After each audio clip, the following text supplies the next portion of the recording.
কাউকে ভালোবেসে যাওয়া, এটা জানা সত্ত্বেও তার সাথে আমাদের ভবিষ্যৎ নেই, বিষয়টা না একটা আলাদাই কষ্ট দেয়।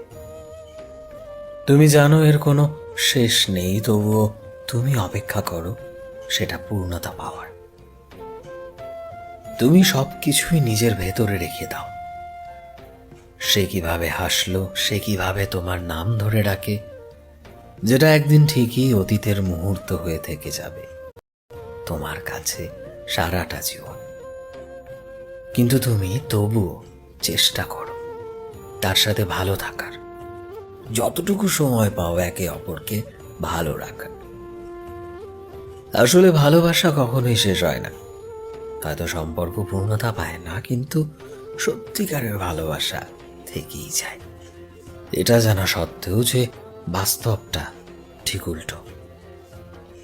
তুমি তবুও তাকে ভালো রাখার চেষ্টা করো, এটা জানা সত্ত্বেও যে মানুষটা আর কিছু সময়ের জন্যই তোমার কাছে আছে। আসলে ভালোবাসা মানে সব সময় সারা জীবনের হয় না। ভালোবাসা মানে তো একটা অনুভূতি, হোক না সেটা মুহূর্তের কিংবা কিছুটা সময়ের বা সারা জীবনের। আর এটাই তো ভালোবাসার সৌন্দর্য, তাই না?